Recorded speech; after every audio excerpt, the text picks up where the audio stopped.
Quand une maison n'est pas raccordée au tout à l'égout, elle doit gérer elle-même ses eaux usées. On appelle ça l'assainissement non collectif ou ANC. C'est un système privé, rien que pour la maison. Mais alors, comment être sûr que tout est aux normes, que ça fonctionne bien? C'est justement ce qu'on va décortiquer ensemble. Et attention, ce n'est pas du tout un cas isolé, ça concerne 5 millions de foyers en France. C'est juste énorme. Ça veut dire qu'une part très importante de la population est directement responsable de son propre traitement des eaux. On comprend tout de suite que c'est un enjeu majeur, autant pour la santé publique que pour l'environnement. Du coup, si on se trouve dans cette situation, qu'il faille créer une installation ou la moderniser, la question qui vient tout de suite, c'est « Ok, mais par où on commence ?» Pas de panique, on va voir le processus étape par étape pour que tout soit clair. Pour faire simple, un système ANC, c'est un peu comme une station d'épuration, mais en version miniature, juste pour une seule maison. Son objectif est clair, s'assurer que l'eau qui repart dans la nature est propre. Ce n'est donc pas juste une installation technique, c'est une vraie responsabilité qui a un impact bien réel sur notre environnement à tous. Heureusement, pour un projet d'une telle importance, on n'est pas lâché seul dans la nature. Il existe un service public qui est là spécifiquement pour nous guider et nous accompagner à chaque étape. Alors, qui est cet interlocuteur incontournable, celui qui va valider que tout est fait dans les règles de l'art? C'est une entité locale qui joue un rôle absolument central. Il s'agit du SPNC. Cet acronyme, il faut vraiment le retenir, parce que c'est le tout premier contact, le point de passage obligé pour démarrer n'importe quel projet d'ANC. C'est le référent local, rattaché à la commune ou à l'intercommunalité. Mais attention, il ne faut pas voir le SPANAC comme un simple gendarme. C'est avant tout un conseiller.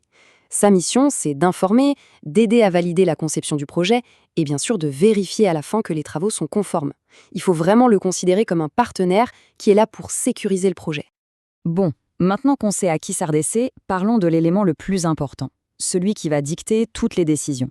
Pour l'instant, on oublie les marques, les modèles, les prix. La toute première question, la plus fondamentale, c'est de quoi est fait le sol? Et ce n'est pas une mince affaire. La preuve, 80% des agents du SPANC le confirment, c'est le seul qui dicte les règles du jeu.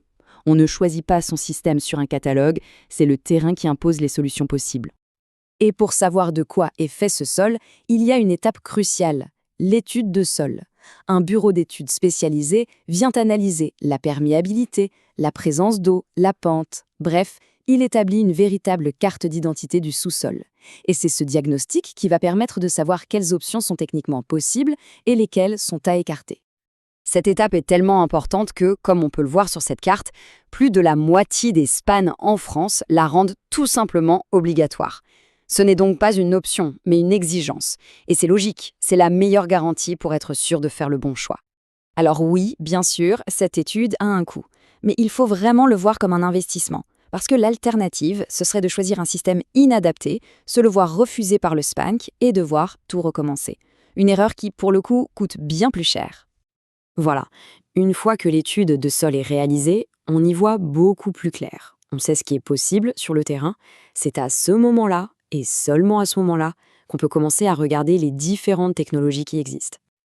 Avant, la solution la plus répandue, c'était l'épandage, avec un grand filtre à sable. Très simple, mais ça demandait énormément de place. Aujourd'hui, avec des terrains souvent plus petits, le marché est dominé par ce qu'on appelle les filières agréées, des systèmes beaucoup plus compacts et performants, adaptés à nos contraintes actuelles. Alors, comment choisir parmi ces systèmes modernes? En gros, il y a deux grandes options. D'un côté, la microstation, elle est très compacte, mais elle a besoin d'un peu d'électricité pour fonctionner. De l'autre, le filtre compact. Il n'a pas besoin d'électricité pour le traitement et il gère mieux les longues périodes d'absence, ce qui est parfait pour une résidence secondaire. Le choix final dépendra vraiment de l'usage de la maison et bien sûr de ce que préconise l'étude de sol. Et un point crucial, non négociable, n'importe quel système moderne installé doit obligatoirement avoir un agrément ministériel. C'est une certification officielle. Sans ce sésame, l'installation est tout simplement illégale. C'est la seule garantie que le matériel a été testé et qu'il est conforme aux normes. Bon, maintenant qu'on a vu la technique, parlons un peu argent. Combien ça coûte réellement un projet comme ça? Et quelles sont les obligations une fois que tout est en place? Attention, il y a un piège à éviter. Le prix du système seul ne représente qu'une partie de la facture totale. Le coût global d'un projet d'assainissement, c'est une addition de plusieurs postes. Ce graphique l'illustre très bien. L'achat du matériel, c'est environ la moitié du budget. Le terrassement et l'installation, c'est un bon tiers. Et on ajoute à ça l'étude de sol et les frais de contrôle du SPANC. Le conseil, c'est donc de toujours demander des devis qui détaillent bien tous ces éléments. Pour se faire une idée, voici des fourchettes de prix, installation comprise.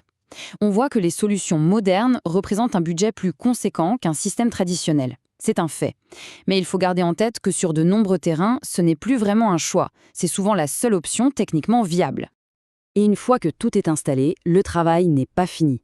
L'entretien régulier est à la charge du propriétaire. Les vidanges, les contrôles annuels, c'est absolument essentiel. Un système bien entretenu, c'est la garantie d'un investissement qui va durer des dizaines d'années. Alors pour résumer, voici la feuille de route idéale. On commence par contacter son SPANC. On fait réaliser l'étude de sol. Ensuite, on compare les systèmes agréés et on demande des devis.